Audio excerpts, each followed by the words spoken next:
One more musical piece and then we'll begin our meeting.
Amen.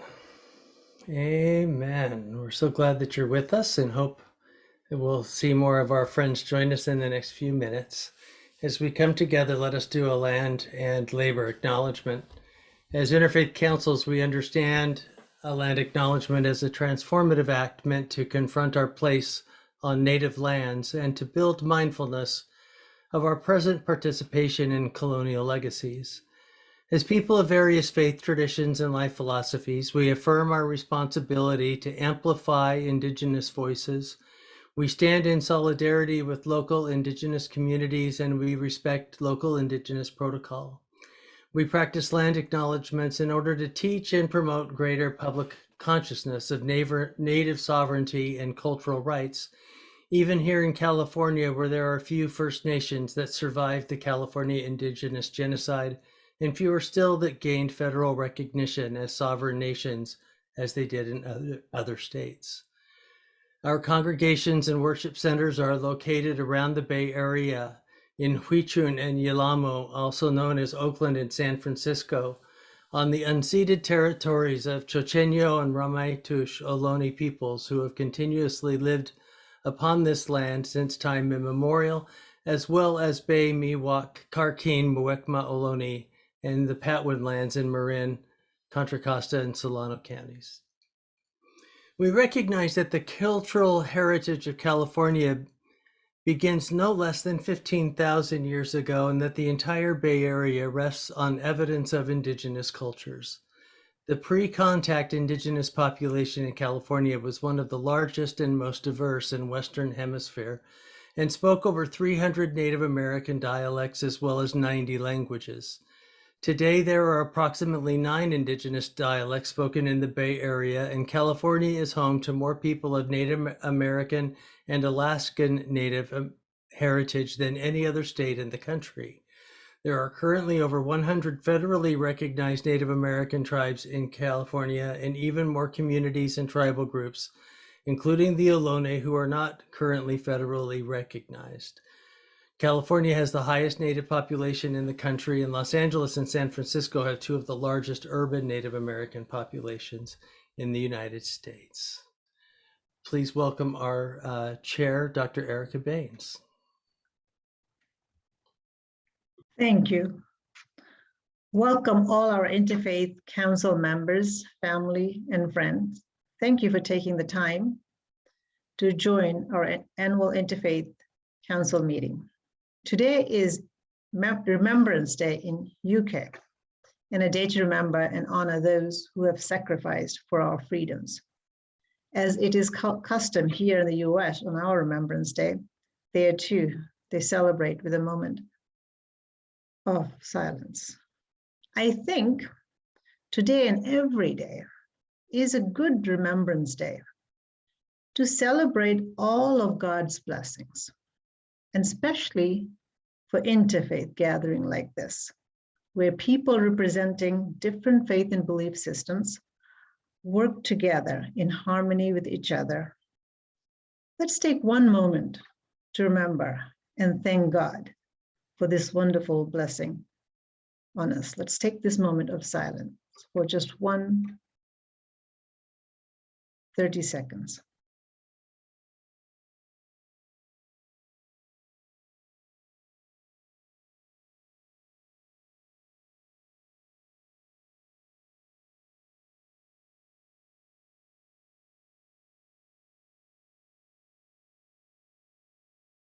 Thank you.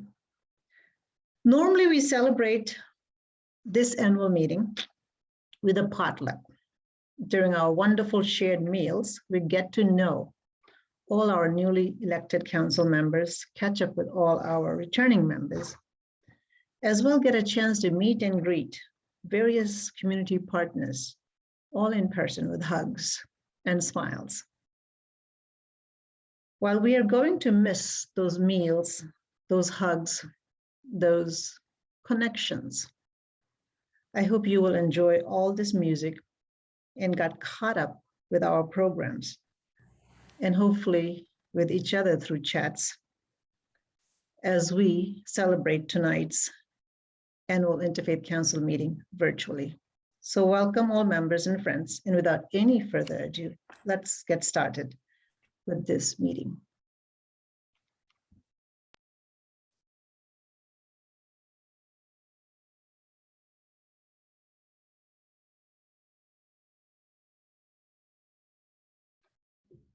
Good evening, friends. I've put the general order of our time together into the chat room for our participants to be able to share. And so we're in the portion where I'm sharing a bit of our accomplishments this year.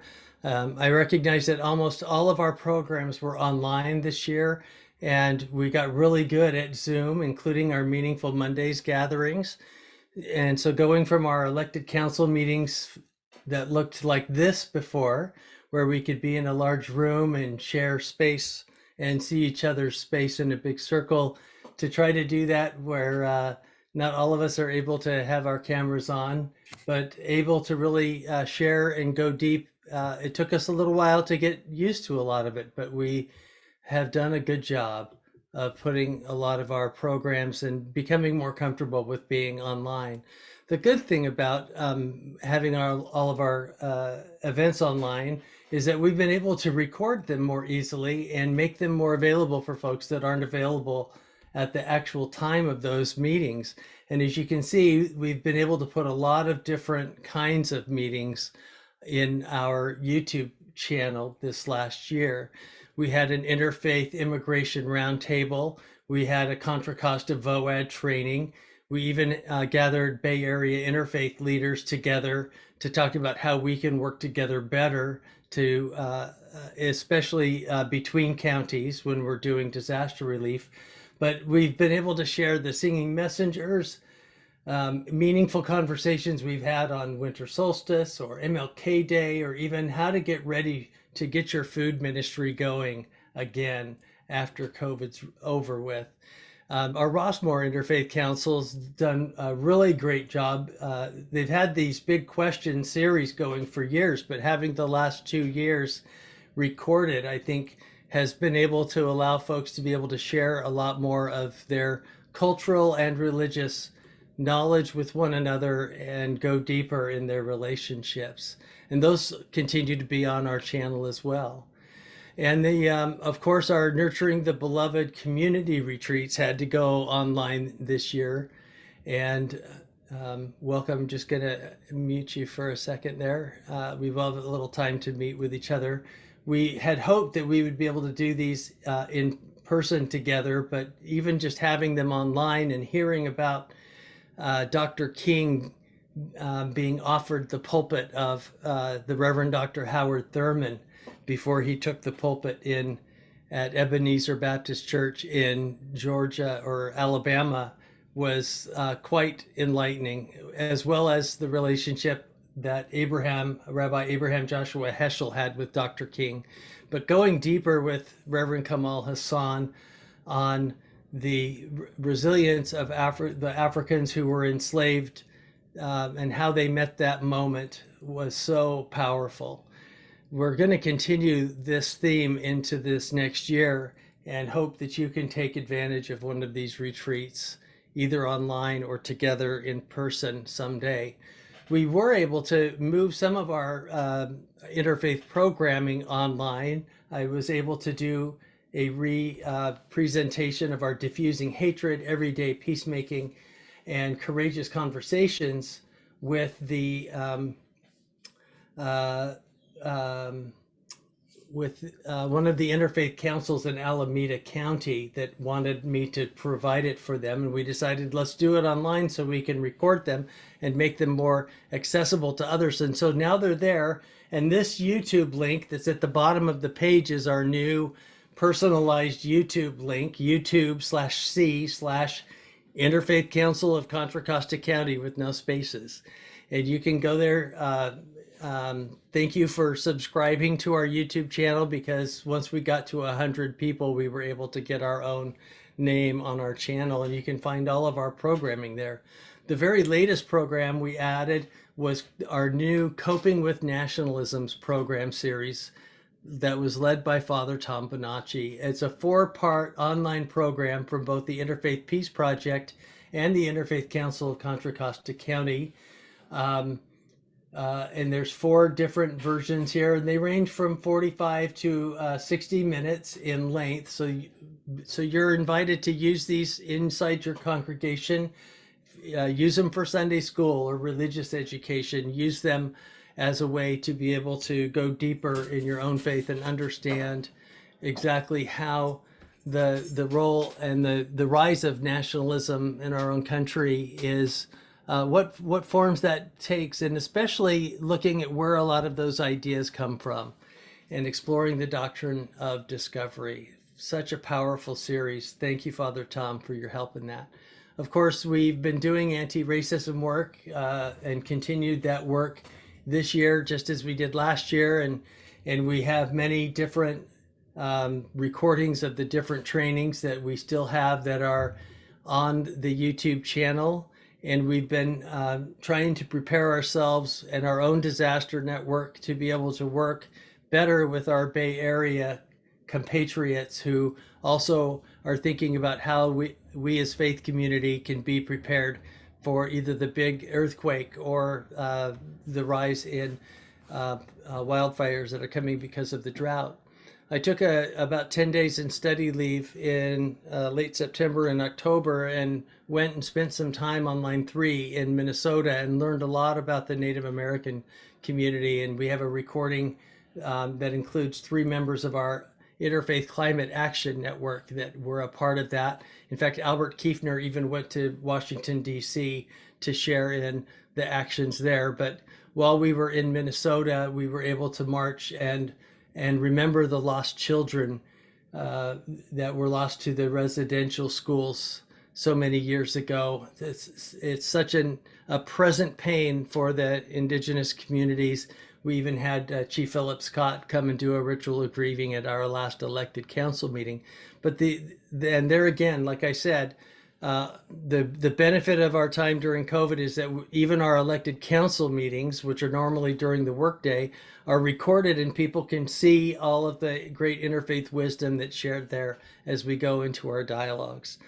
The one next big interfaith service is a service of giving thanks that we'll be doing on Sunday, November 21st at 4 p.m. You can watch it from your own home with this tiny URL, or you can go onto our website where all of the events that we've been talking about are listed. But if you go to tinyurl.com/21givingthanks, it should get you to the registration or to the Boxcast link that you'll be able to watch just like a YouTube video. And thanks to all of the faith leaders and members of Multi-Faith Action Coalition, Faith in Action East Bay, and the Interfaith Council that are working on that even now, putting that together. So that's a lot of the programming that we've been doing all year. And next we're going to hear a lot from our ICARE program from Terri Moss and Dave Longhurst, the co-chairs of ICARE. And we're going to watch some videos, and then you can actually even ask questions, I think, because they're both here with us. Let's see the videos they prepared for us.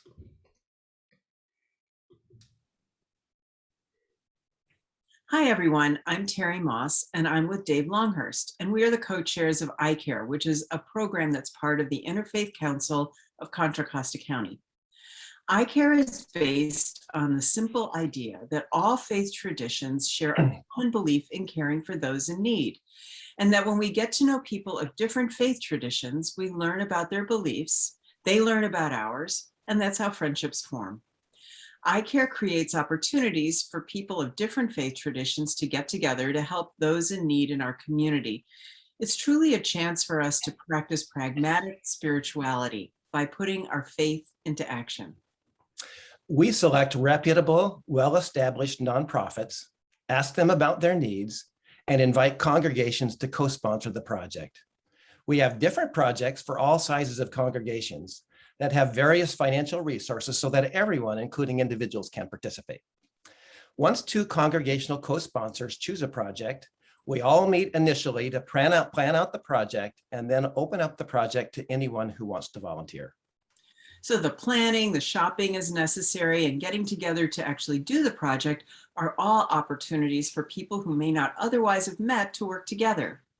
Many strong bonds of friendship have formed from these projects, and some teams have even chosen to continue to work together on other projects so that they can stay in touch. Of course, those in need in our community benefit from this effort of heart, compassion, and generosity. We hope you're as excited about ICARE as we are and will join us in this fun and fulfilling work.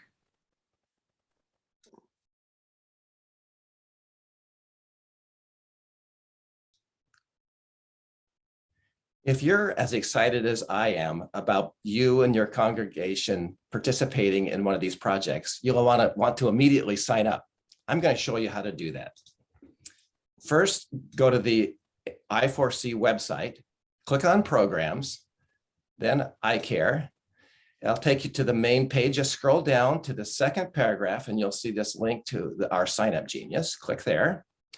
It'll take you to a landing page, which is some general information about ICARE and your role as a sponsor of a project.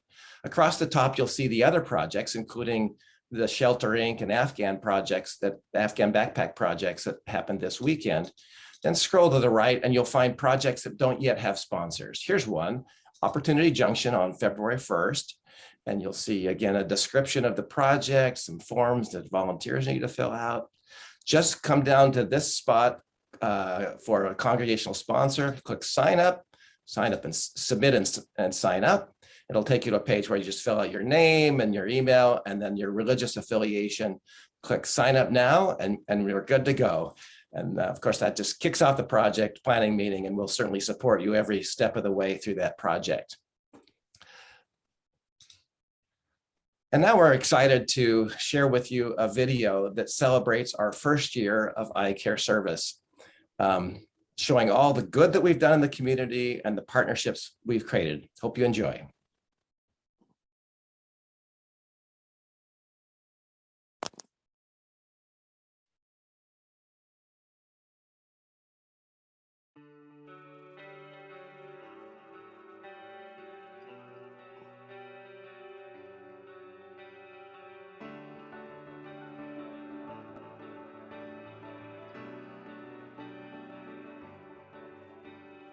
I'm Pastor Kim Reisdorf at the San Ramon Valley United Methodist Church. I'm Supervisor Candace Anderson on the Contra Costa County Board of Supervisors. Hi, I'm Catherine Baker. I'm with the San Ramon Valley United Methodist Church. And that is my hope and prayer today, that we will not only be able to do some service that makes a difference, but that we will leave here differently and think differently about our fellow brothers and sisters of faith.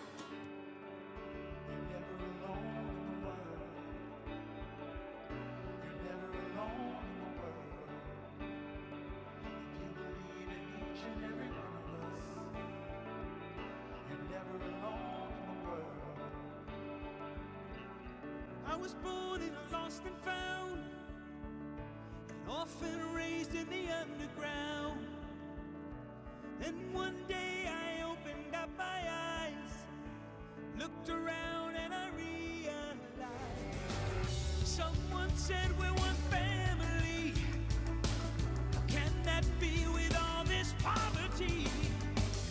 Time to reach out and make a start, hold each other's hands and lift each other's hearts. If you're thirsty, drink the water from my hand. If you're hungry, take my bread, I'll understand. If you're lonely, you can always share my bed. Could this be all there really is? Then someone said, you're never alone in the world. Never alone in the world. No, you're never alone. You believe in each and every one of us.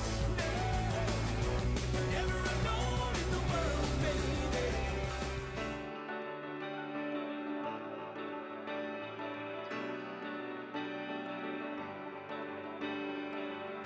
You're never alone in the world. You're never alone in the world. If you believe in each and every one of us, you're never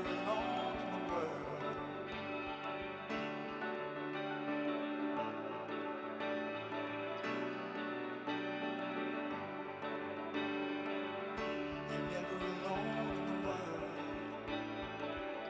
You're never alone in the world. If you believe in each and every one of us, you're never alone in the world. And if you have questions about ICARE, we have an ICARE outreach coordinator named Greg Kremenliev, who's here in the meeting, and you can even chat with him or text him with his contact information there. And I'm going to leave it up for just a minute or two while Dave and Terry give us a little cap to their report.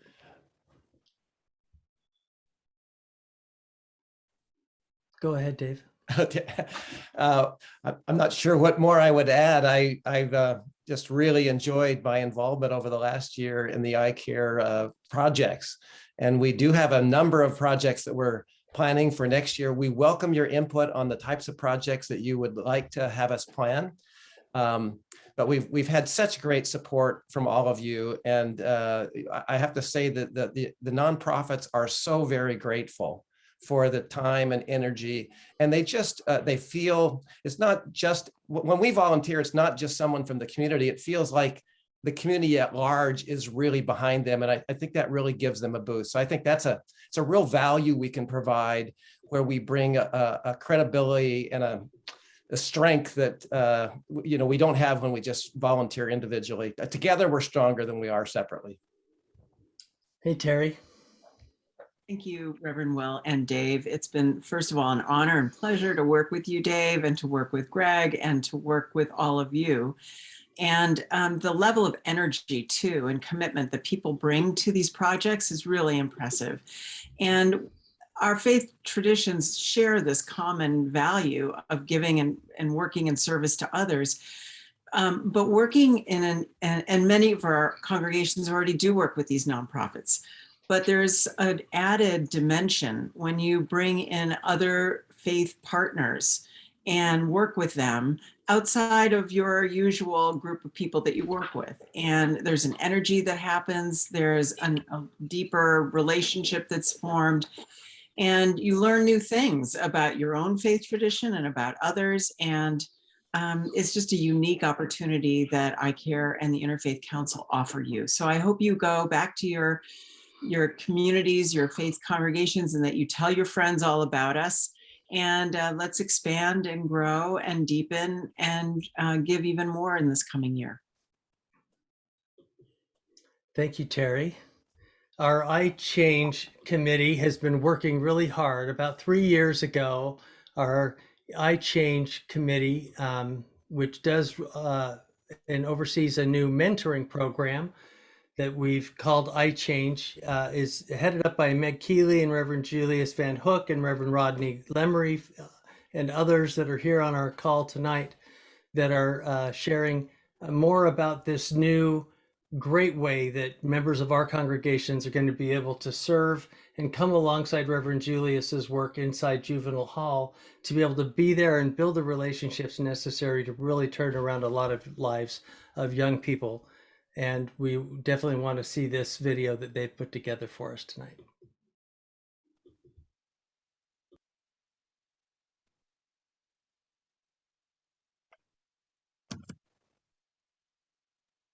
The Interfaith Chaplaincy, Affirming a New Generation of Excellence, ICHANGE, is an initiative of the diverse faith and cultural community of the Interfaith Council of Contra Costa County and the Chaplaincy of Juvenile Hall, including Reverend Will McGarvey, Executive Director of the Interfaith Council of Contra Costa County, Reverend Julius Van Hook, Chaplain of Juvenile Hall and ICHANGE Director, committee members of ICHANGE Mentoring Program, community volunteers, and mentors.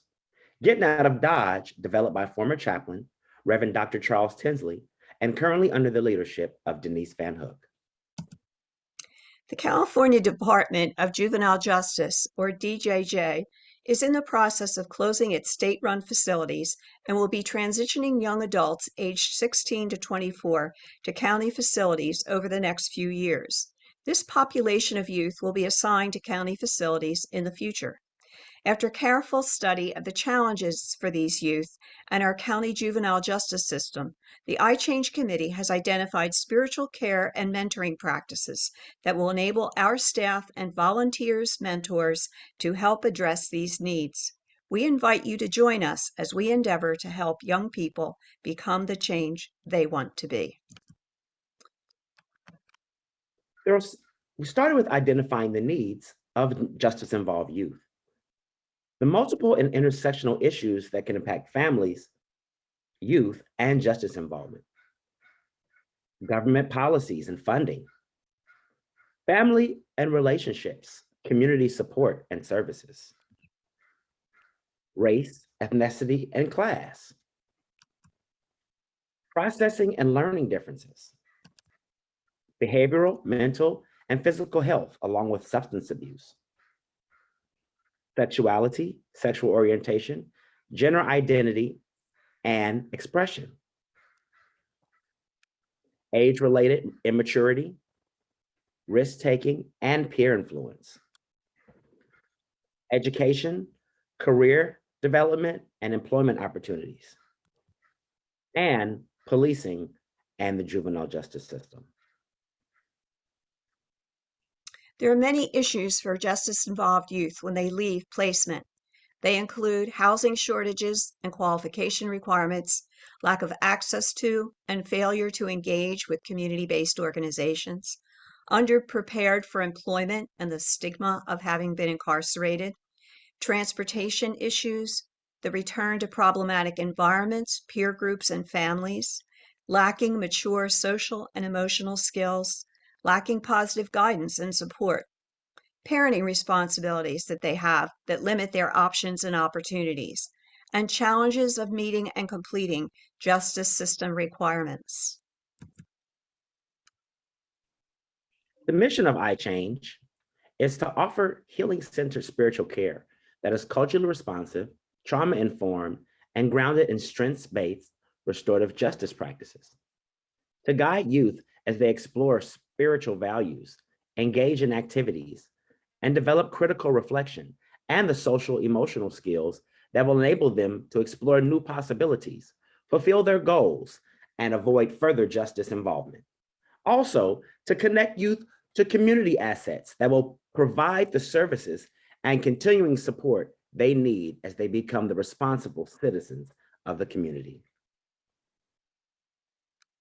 As we fulfill our mission of healing and spiritual care, it is our goal to support positive youth development in the areas of confidence, a sense of self-worth and capacity to succeed, character, to take responsibility and connect to principles and values, caring, sympathy and empathy for others, contribution, active participation, committing to making a difference, competence, to interact and behave effectively in various settings, and connection, positive bonds with people and social institutions, and exploration of the spiritual dimensions of life.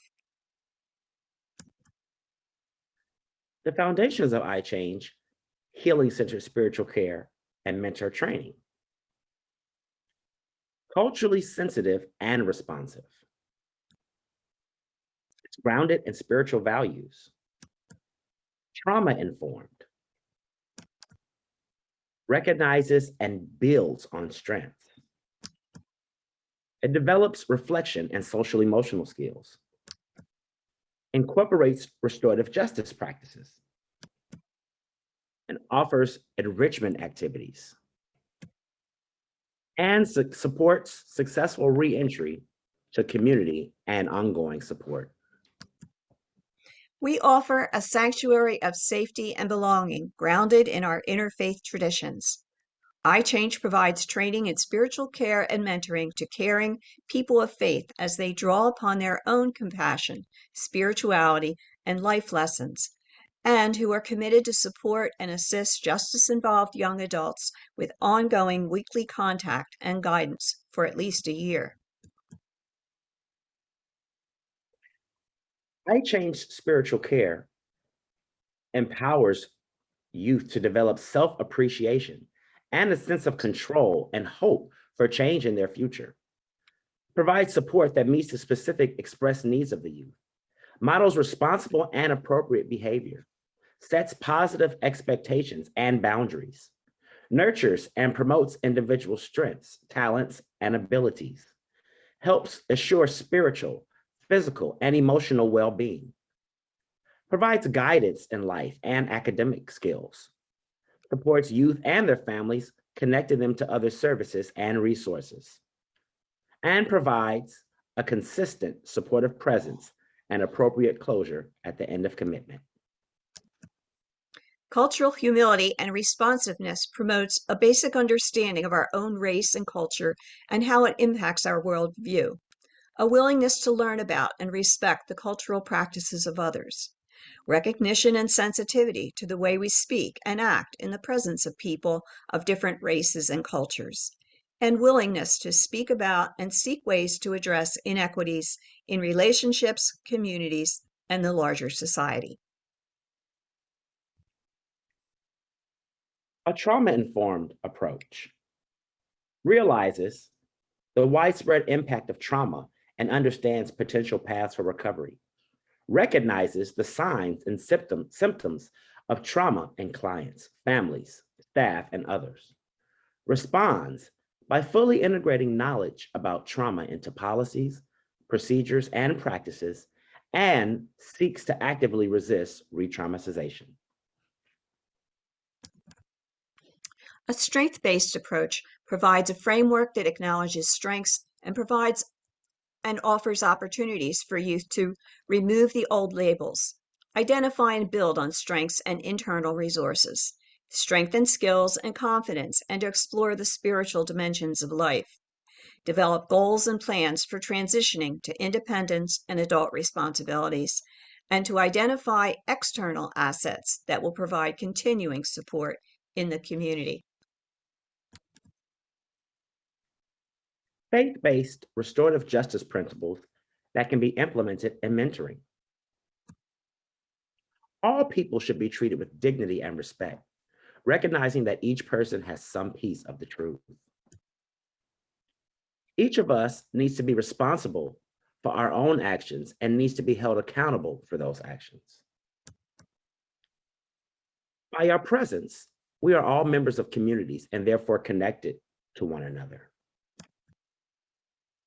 We recognize that forgiveness is a process that allows all people to walk at their own pace. And we provide opportunities for reconciliation as appropriate and as defined by those affected by the actions of others. Emotional intelligence and restorative communication help young people to identify and understand their emotions, their thoughts, physical feelings, and behaviors, to draw on emotions to inform thinking, reasoning, and behavior, knowing when and how to respond appropriately, developing empathy and rapport, communication skills, including using assertive, restorative language, managing anxiety, anger, and disappointment, and developing a positive mindset, supporting self and others. Reentry planning prior to program completion helps youth to develop a reentry plan, identify and connect with assets, prepare for schooling, training, and work, access community services and support, and understand justice system requirements for parole, probation. Enrichment activities, including the arts, community service, and outings, enable youth to explore their talents and skills, develop and practice social skills, envision the future and new possibilities, and explore career and educational opportunities. Reentry support in the community includes assisting youth as they gain housing, independent living needs, transfer to community health services and treatment programs, reenter or enroll in education or training programs, seek employment, develop a support network in the community, and follow requirements of probation and parole. ICHANGE Spiritual Care acknowledges that young people are more than the worst thing they have experienced or done. It moves beyond the question, what happened to you, to what's right with you. It honors experiences and skills as positive traits to be enhanced, encourages reflection on analytical and spiritual responses to life issues, and incorporates enrichment activities that help youth to reimagine, design, and envision who they want to become. Mentors receive a sense of satisfaction as they build meaningful relationships with young adults, share from their spirituality, life experience, and expertise, assist youth as they identify and build on their strengths, develop greater cultural understanding and appreciation of diversity, collaborate with community members and agencies, guide youth in developing support networks, and help young adults to realize their goals. We are looking for people who are committed to the mission and goals of ICHANGE and willing to commit to 1 year supporting youth both while incarcerated and during transition to community, who are reflective, both self and other aware and adaptive to the needs of youth as they progress through program, willing to engage in ongoing training and learning to meet those needs. Capable, understands and dedicated to helping youth address the issues that led to justice involvement and to develop the skills they need to succeed as an adult in the community. And caring, models cultural responsiveness, expresses a strengths-based approach and ability to develop a relationship of trust with youth, willing to share from life lessons and spiritual values without proselytizing. Qualifications or expectations for mentors. Be at least 21 years of age. Be willing to adhere to all ICHANGE policies and procedures. Agree to a 1-year commitment to the program. Commit to a minimum of 8 hours a month and communicate weekly with mentee. Complete and pass all screening procedures. Agree to complete mentor trainings as required. Meet with ICHANGE staff and participate in peer support group meetings. Willing to communicate regularly with program staff and submit mentor activity reports. Have access to an automobile or reliable transportation. Have a current driver's license, insurance, and a good driving record if transporting youth. Steps in the mentoring process include completing an application and attending an orientation session, interviewing and completing screening, complete ICHANGE and probation training, participate in group activities at juvenile hall, match with youth and meet at juvenile hall until release, participate in meetings, training, and support opportunities, and file weekly reports, and schedule weekly visits with youth in the community.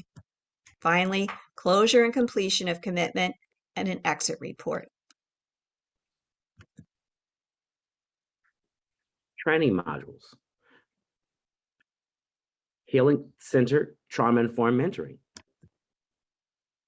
Culturally responsive and strengths-based mentoring. Principles of restorative justice, emotional intelligence.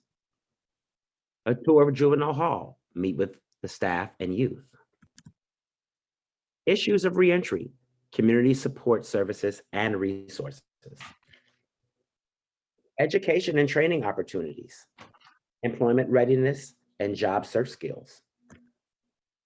Enrichment activities, logistics of outings and meeting in a community setting boundaries. Community partners, continued support and training, reporting requirements and next steps. And the Department of Probation training. We also provide ongoing support and training through regularly held meetings with other mentors, consultations with Reverend Van Hook, chaplain of Juvenile Hall, support from ICHANGE training committee members, resources and materials for ongoing self-education, and additional training opportunities in Decisions for Change, Target, or other supplementary training modules to be developed. Other opportunities to volunteer, career talks. Share information about your career, develop resumes and conduct mock interviews, assist with outings, community service projects, provide workshops in art, music, writing, or technology, etc. Decisions for Change or Target facilitator, 12 hours of instruction to be determined after completion of mentor training.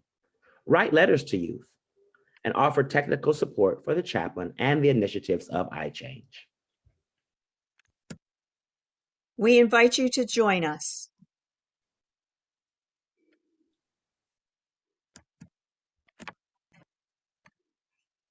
Really, we really do. And as you can see, there's been a lot of thought put into this program, and the training modules are in production right now.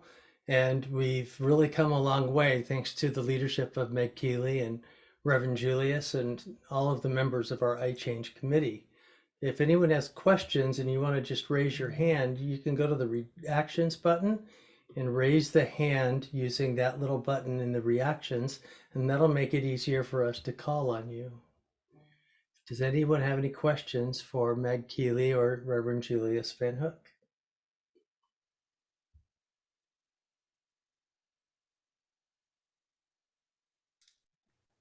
I'll just say that I'm really excited about this. They put a whole lot of work into it, and I think this program can really make a positive impact. So I'm thrilled with what's the progress that they've made. And Dave, you got a meeting with Supervisor Candace Anderson where we were able to share a little bit about this program just last week, and even she's excited to hear about this. Meg, did you want to say anything? Yeah, I'd just like to say that our intention is to start training in February, and we ask that if you are interested to let us know, and we'll be happy to come and speak to your congregation or organization to give them more information. We've also got a brochure and a flyer that we're happy to send to you. So if you're interested, you could just call us at Interfaith office, or you can put something in the chat and we'll respond to you. And that's great. Thanks so much, Meg. We appreciate all of your hard work on this. We have a video report from Reverend Julius on his chaplaincy work that we want to hear more specifically about his work with the young people inside juvenile hall.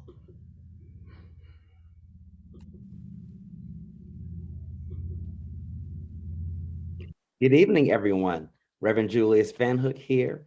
Very excited to share with you this great update of our chaplaincy ministry, our juvenile chaplaincy ministry with Contra Costa County Probation Department. Oh, what a year it has been. Our young people, just as the rest of the world, have been dead smack in the middle of this pandemic. And boy, I tell you, it has affected them, and some of them in ways unimaginable. Many of them were unable to see their families when visiting was completely stopped. And the letters and the cards and the notes that were sent in from our Pen Pal program that we established during this pandemic was such a great blessing to them, just to let them know that someone cared, someone is thinking about them and had them on their mind. We have had some other exciting things come forth. Our young people were able to express so many things during this pandemic about their fears and their worries and their concerns. You may see me today in my hoodie as opposed to my suit, shirt, and tie, or even my clergy collar that you may be used to seeing me in. But I'm standing in solidarity with Ahmaud Arbery, Trayvon Martin, and many of the others that have been senselessly killed. These are the fears and concerns that grip our young people, who are many of our young people that are detained. And it is up to us to give them hope, to be a beacon of light and a presence of peace in their most trying times. Not only that, but to be with them with their joys and in their joys, and share with them in their times of happiness and times of celebration as well. ICHANGE. ICHANGE is something beautiful that has been birthed out of this chaplaincy ministry. And what we are truly doing is an interfaith chaplaincy, affirming a new generation of excellence. This generation that we're serving, we're affirming that they are amazing, that they're wonderful, that they're important, and that they can be whoever they want to be in life. This is what we seek to do, to bring them closer to the divine, to inspire them to dream and to live their best lives. This is what we have always done, and this is what we continue to endeavor to do. I'd like to encourage everyone to get involved. We have opportunities to minister and to serve in these facilities and in the community. Since I've been going back in person and not just speaking with them over the phone or over the video, I have had an opportunity to really touch the young people in a way that I find that telechaplaincy didn't. Just recently, I had a young man tell me that he wanted to do a safe surrender of drug paraphernalia and illegal weaponry. He wanted to do a safe surrender to me so that by the time he got out, he wouldn't have any temptations to return to that old life. I just want to encourage you to let you know that these miracles are happening, and we thank you for your support. get plugged in, and stay connected. Thank you again. And it takes a lot of energy to keep that program going and a lot of training to make sure that each of our volunteers are going to be able to be there in a helpful way, but it's worth all of the investment in that program. Joe Kerner's away this evening, but Dennis Wasco is going to give us a report from the Social Justice Alliance about their important work this year. Dennis? Gotta unmute there, Dennis. Sorry. Good evening. My name is Dennis Wasco, and I'm a member of the Social Justice Alliance. And I'm so glad that you were able to join us this evening.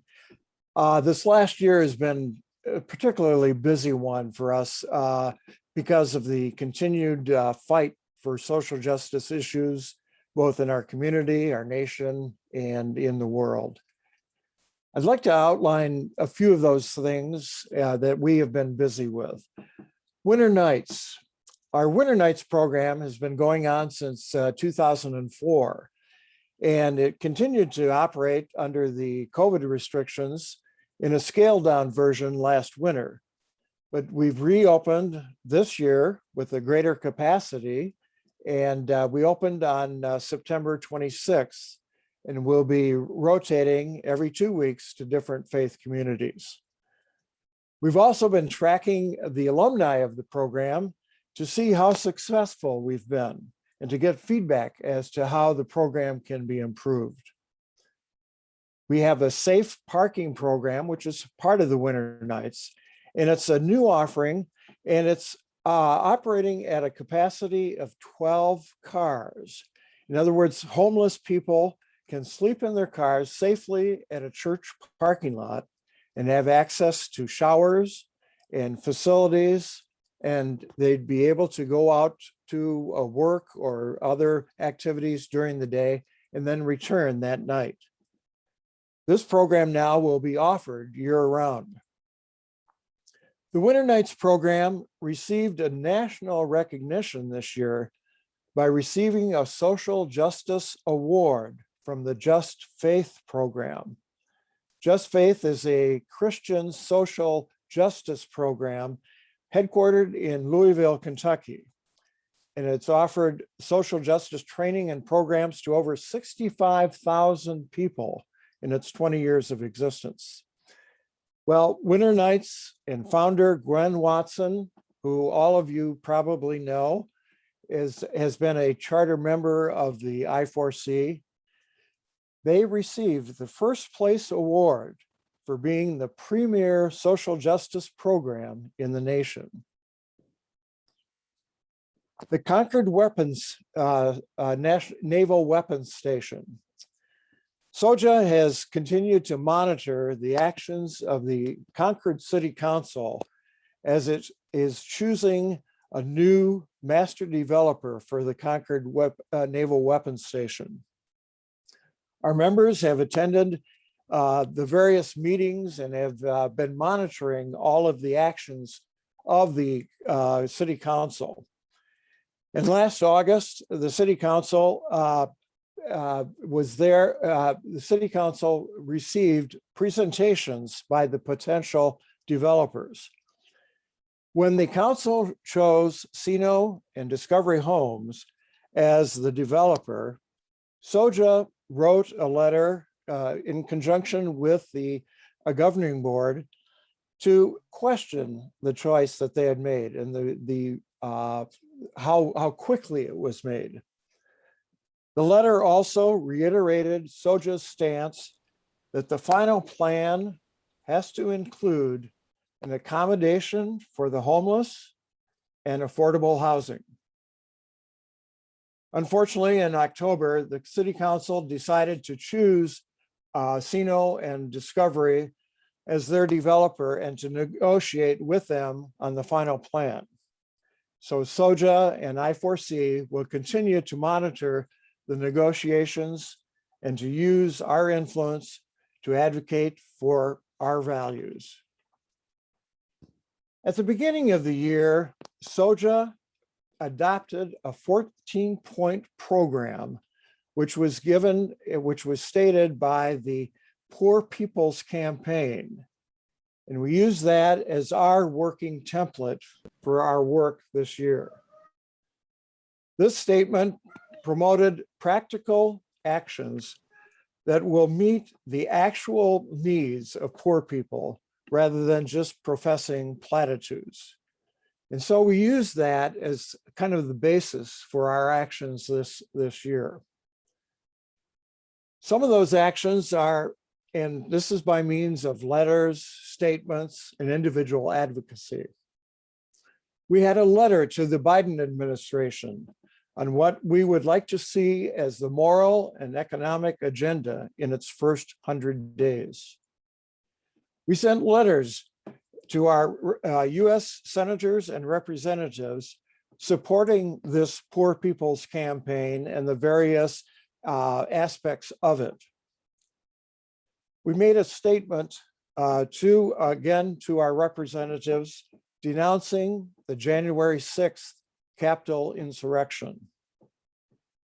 We had statements, letters, and calls to state legislators supporting various state bills in regard to housing, climate change, voters' rights, and racial justice.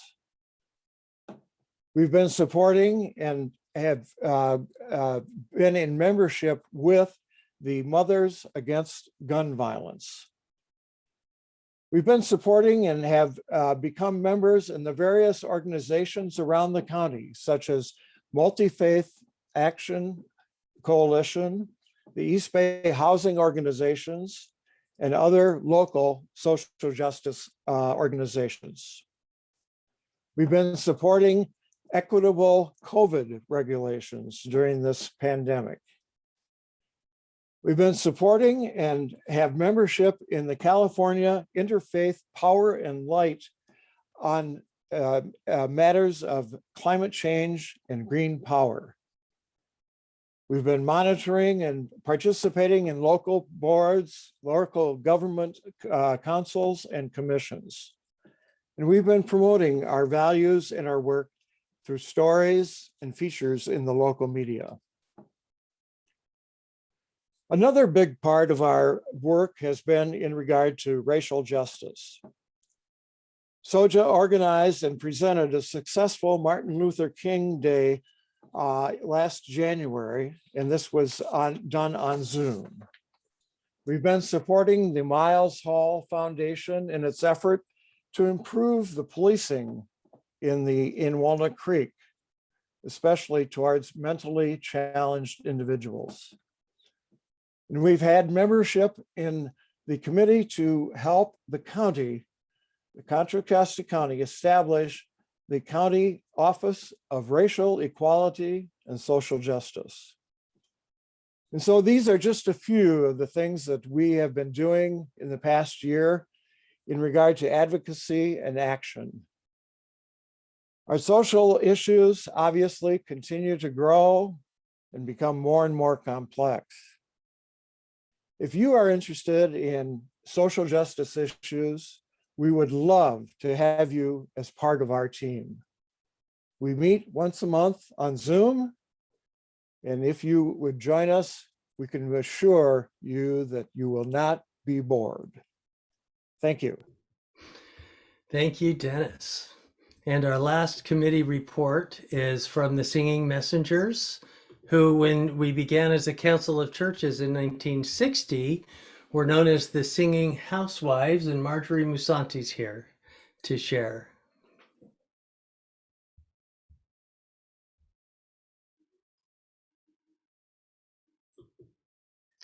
I just hit the ask to unmute. Go ahead, Marjorie. Can you hit that button to unmute yourself?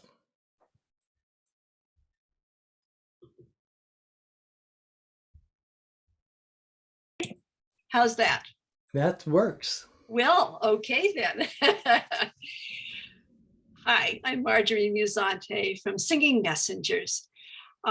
As you can imagine, this pandemic has changed things drastically for any group such as ours that goes into the 57 nursing homes throughout Contra Costa County.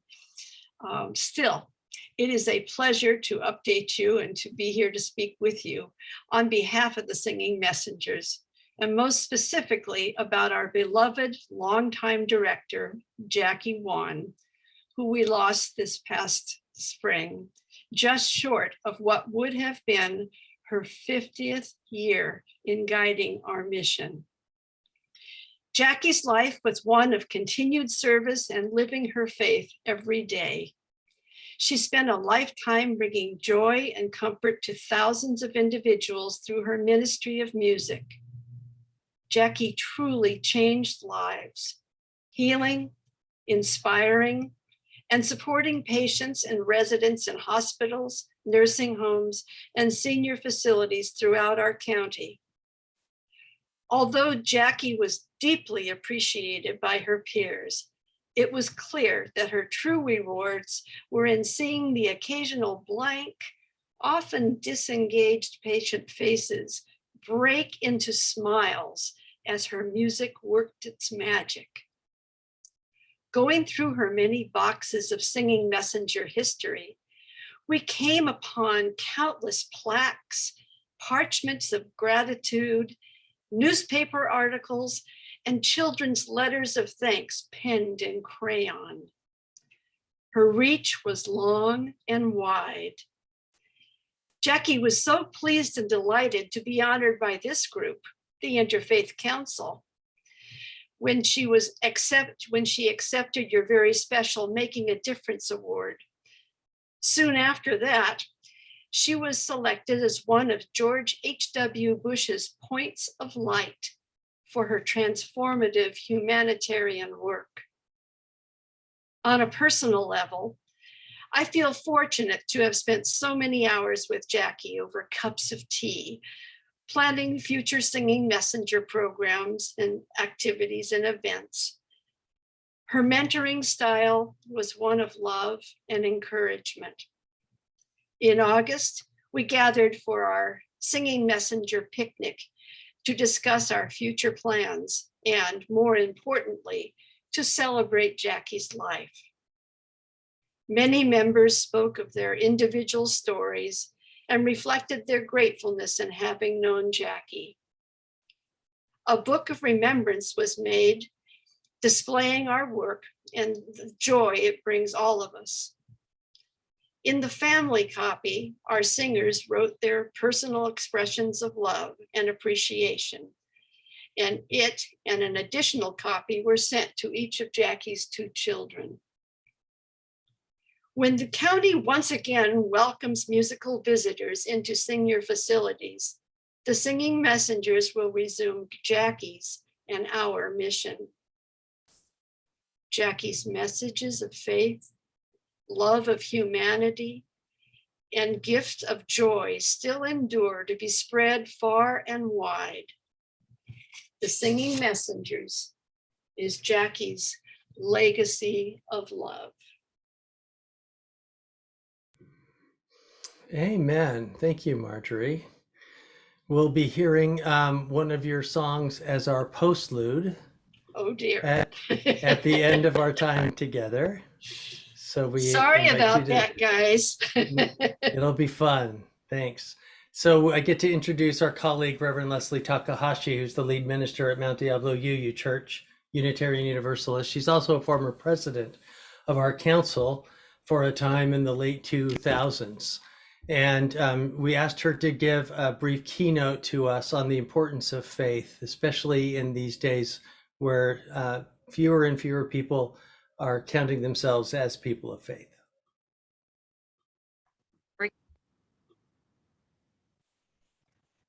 Hello and good evening.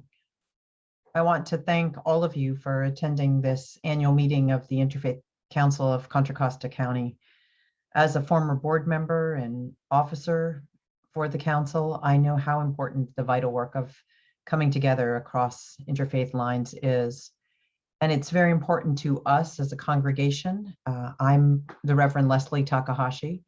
I use she and her pronouns, and I have the privilege of serving as the lead minister for the Mount Diablo Unitarian Universalist Church.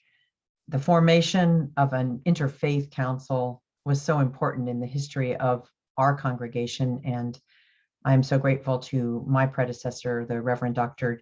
David Salmons, for his role in helping at that time bring together people outside of the traditional Christian cluster of religions. So we're really grateful to be together.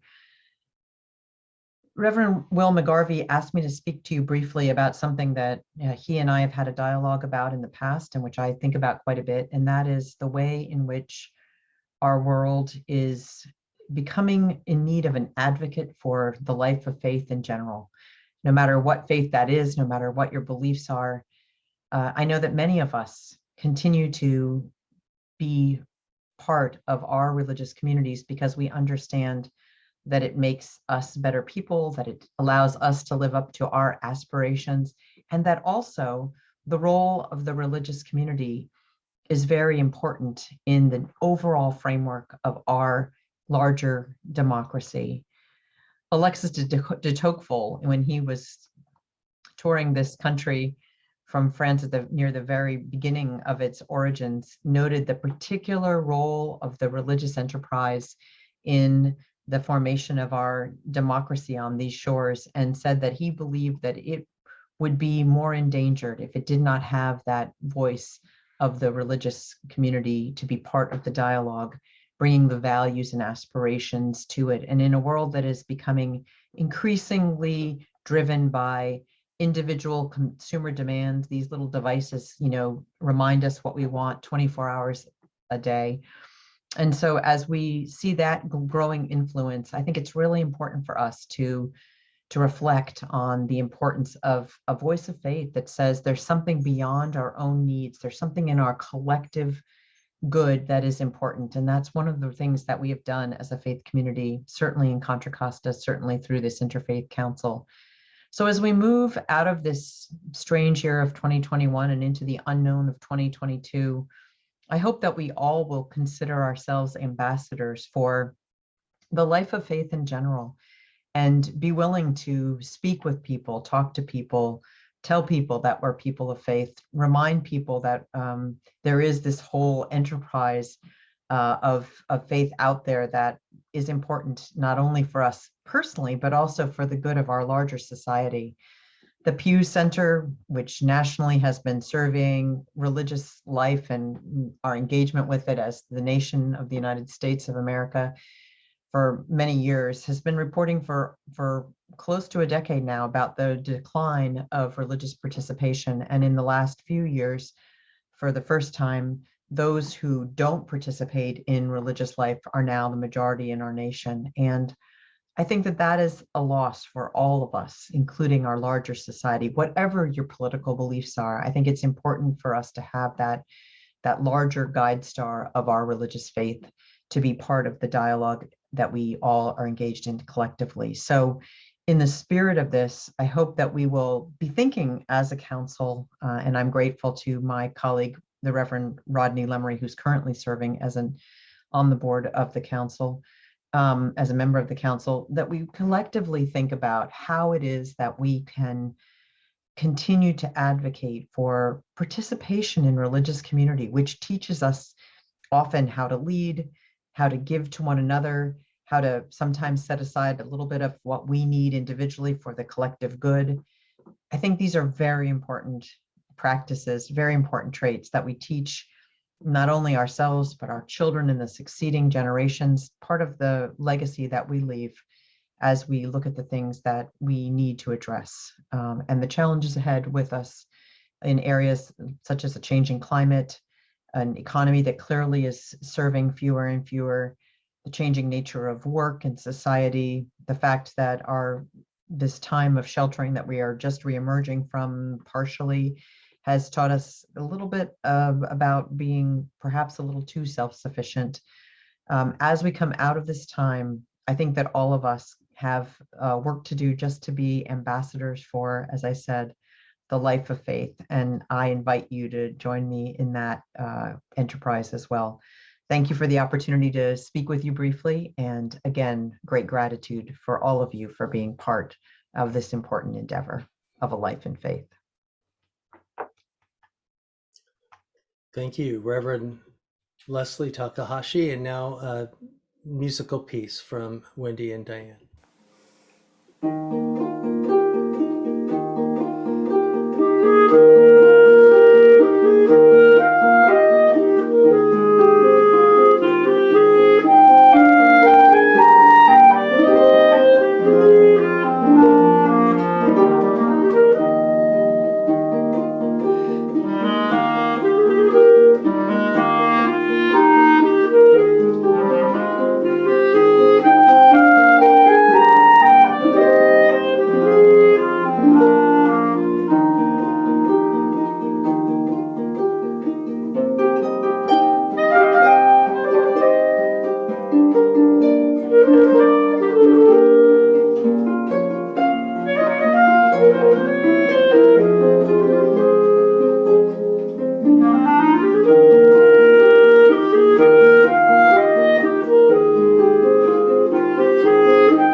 Such a fun song. We want to do a Making a Difference Award for all of our faith leaders. And I'm going to turn it onto the gallery so that we can recognize all of the faith leaders that are here with us this evening. And we'll just encourage you to turn your video on and maybe wave so that we can be honoring of all of our faith leaders in the county. You made it through COVID. You made it through even creating a hybrid worship or going back into your space safely.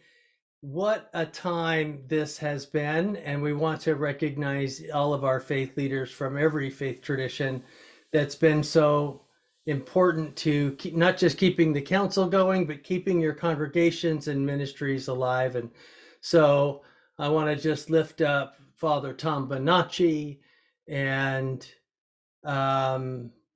Margaret Niles and Reverend Dr. Dale Weatherspoon and Sharon Campton, who's been doing chaplaincy over an iPad. And who am I missing here? Reverend Channing, who's been doing extra work, even going back for spiritual direction, and Reverend Lauren Michelle Stevens, the new United Methodist minister at Lafayette United Methodist, all of the Latter-day Saint bishops and imams and rabbis, and Reverend Julius Van Hook and all of his important work. We just want to thank all of our faith leaders, those that you've seen on videos before, and those that you've, all of the Hindu priests, all of the Buddhist leaders as well. And we want to thank you for making and helping our congregations make it through this time. We're still afraid, based on some of the polling, that up to 20% of our congregations may not survive COVID. And that's why being a part of an interfaith council, being a part of a denomination, having the support of your peers is so important as well. We have one more Making a Difference award. Dr. Erica. Thank you. This year's Making a Difference Award candidate is no other than our own Terri Moss. Besides the reason for which Terri is really getting this year's Making a Difference Award, first I want to thank her for being there for me and stepping in to help me with various duties during the last year. Terri, you deserve this award, not because of the hundreds and thousands of food kits, the food banks, those breakfast clubs, goodie bags, Thanksgiving bags, sanitization kits, and various other community service projects that you served and created, different teams for, and put in all the tiring, outreach effort, and help create this amazing partnership between the various congregations, and but also for creating such wonderful friendships with people of all different faith groups within our own within our interfaith communities, as well as the greater Contra Costa County community. This award, Terri, is just a small token. Neither this award nor any words can truly express our gratitude for your dedicated service to ICARE and Interfaith Council of Contra Costa County. Thank you very much. Terri, did you want to say a couple words? Just a couple, because I've already said too many. Thank you, Erica, and to the entire Interfaith Council. I'm honored and humbled, and it's been truly an honor. I'm grateful to have been able to be of service. So thank you very much. Most people don't know, but it was Terri's idea to start ICARE when we had come to the conclusion that winter nights, that our leadership as the body overseeing winter nights had come to an end, and that we needed to move in a direction that also gave really clear opportunities for service, and that we needed to be able to do that service together. So Terri, thank you for that, and especially helping us recreate this service ministry in such a time that helps us get to know each other, especially in these times where we're so divided. We also want to recognize that we have some members of the Interfaith Council that are transitioning, either terming off or transitioning off of the council. And some of them left for other reasons, like we're so sad to share that Kate Boisvert died in 2020 of other things not related to COVID-19, but we lost Biff Barnard, who is the acting director for the United Religions Initiative until they are able to hire a new executive director. Nigar Dadgari from the MTO Shamlaksudi School of Islamic Sufism moved to Southern California. Judith Hall termed out. Gail and Joyce Humphrey became inactive or termed out. Jessica Sterling, who was with the Jewish Community Relations Council, is taking a new position.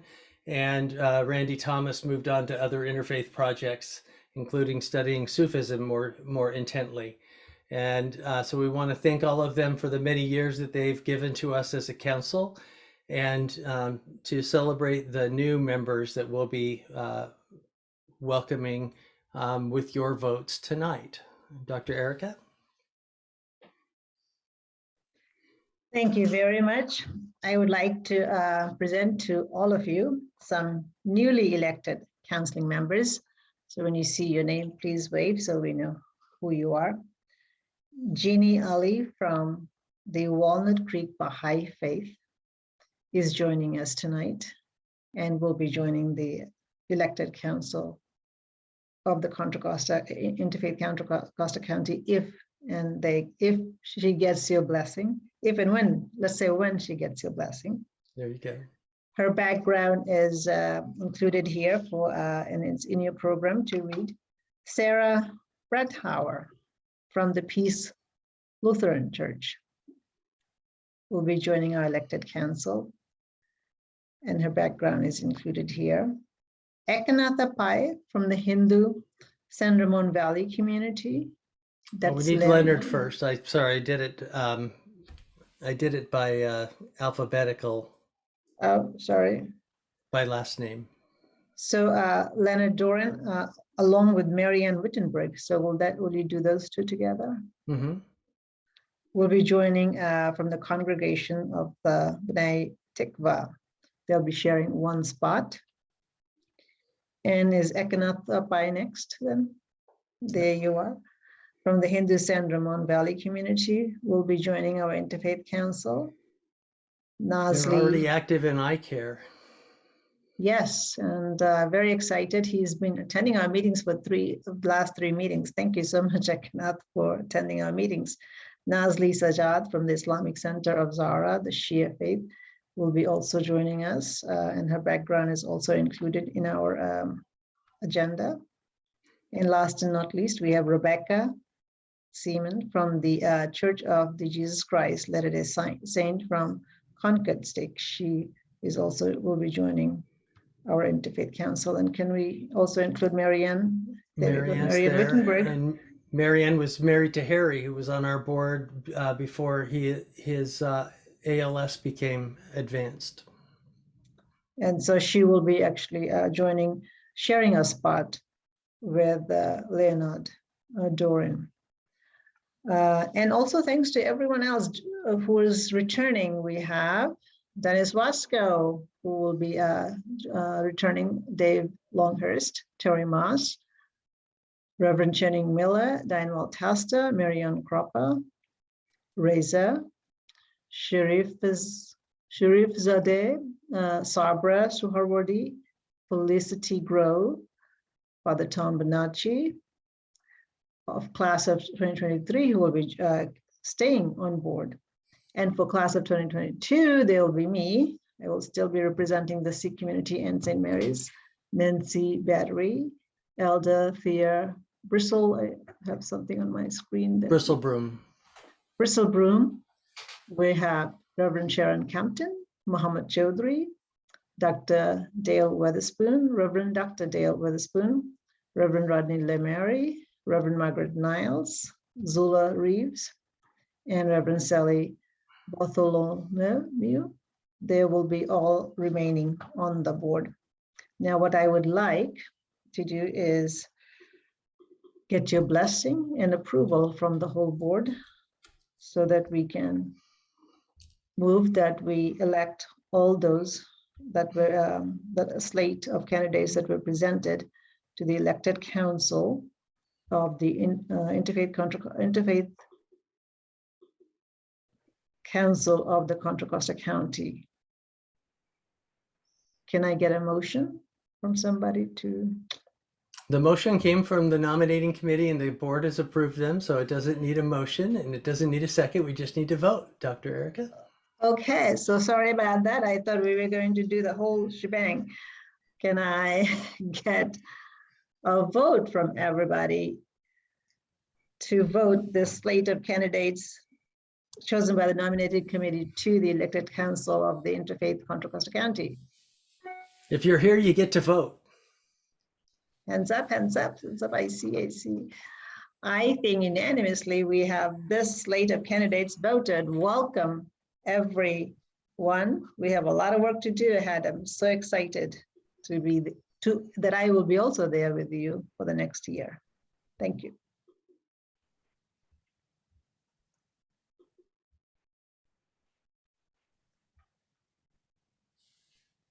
Am I next? Okay. You are, for your president's message.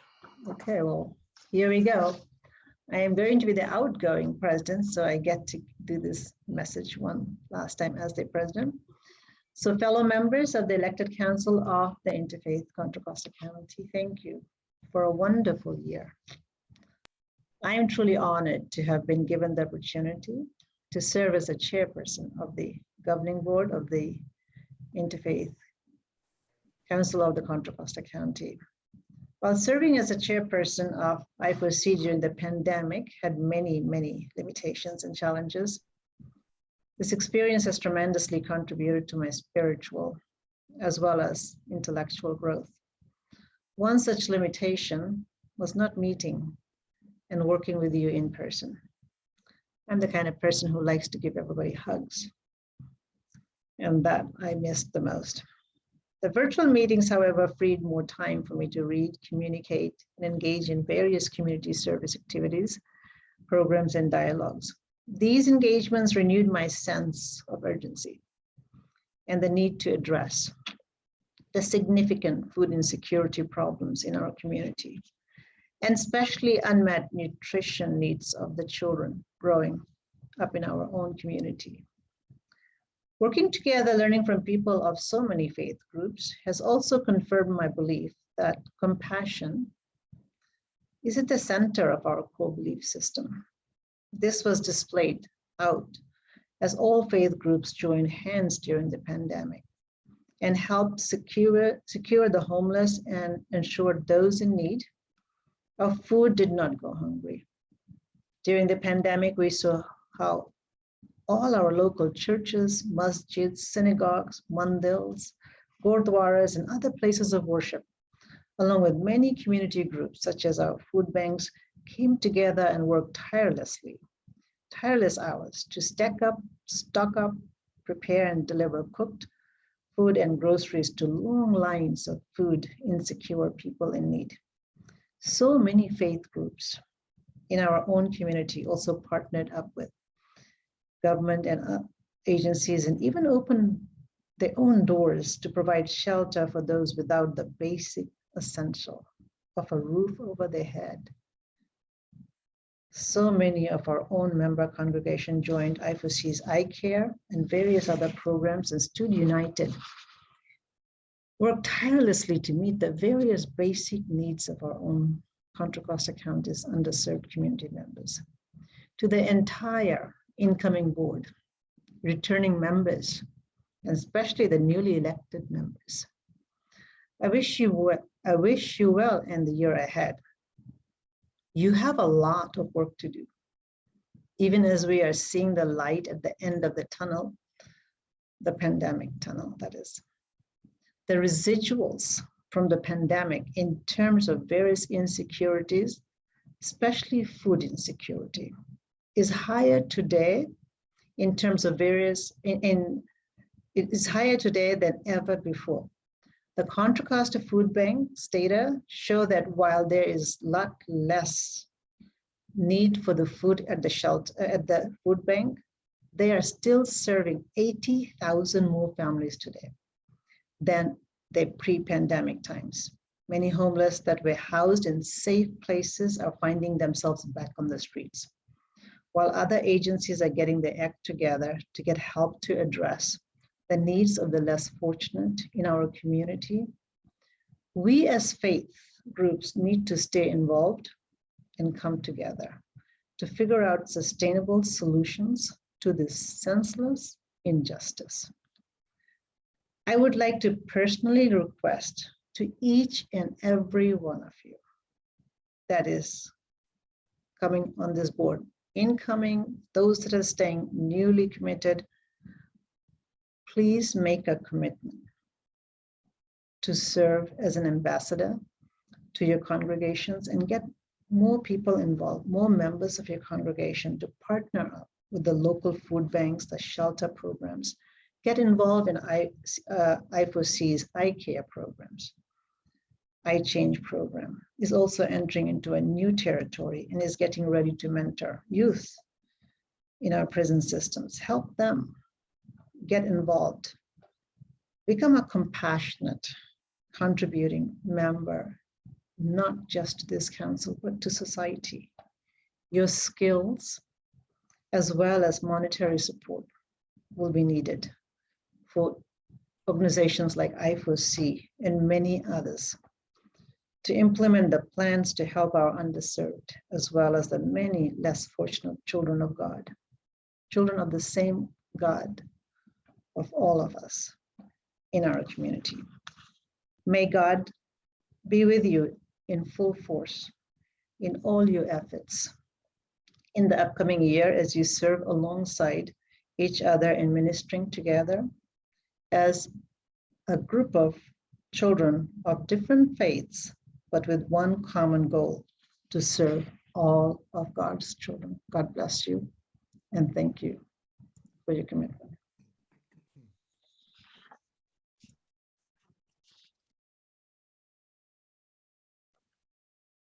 And Father Tom Bonacci will give us our benediction. Good evening, everyone. It's my blessing and privilege to be with you. And this benediction is inspired by the prayer that is found at the end of Laudato Si on the care of our common home. I've adapted it and expanded upon it. We have come together in the name of the holy, the good, the true, and the beautiful. We honor the power of the universe in which our humble family of earth lives. The great presence sustaining the universe dwells in the smallest of creatures, embracing everything with tenderness, love, and care. May the great mystery fill us with peace, that we may live in harmony with one another, harming no one. May our love for the poor help us to rescue the abandoned and forgotten of this world. May our prayer bring healing to our lives, that we may protect the world and not prey upon it, that we may sow beauty, not pollution and destruction, hatred and scorn. May our work touch the hearts of those who look only for profit and gain at the expense of the poor and the earth. May our gentle presence one to another teach us to discover the preciousness of everyone, to be filled with awe and contemplation, to recognize that we are profoundly united with every creature as we journey together on the pathways of justice, love, and peace. Let it be so.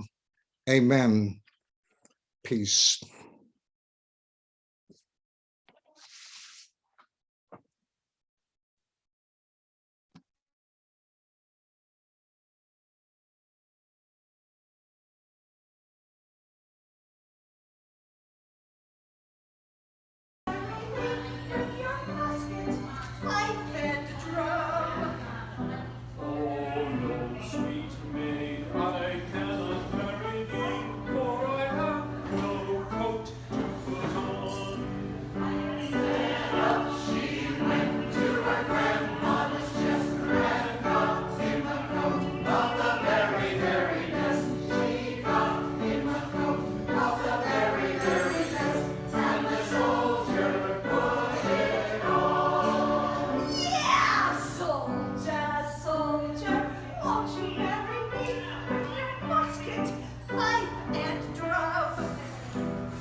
Of my own.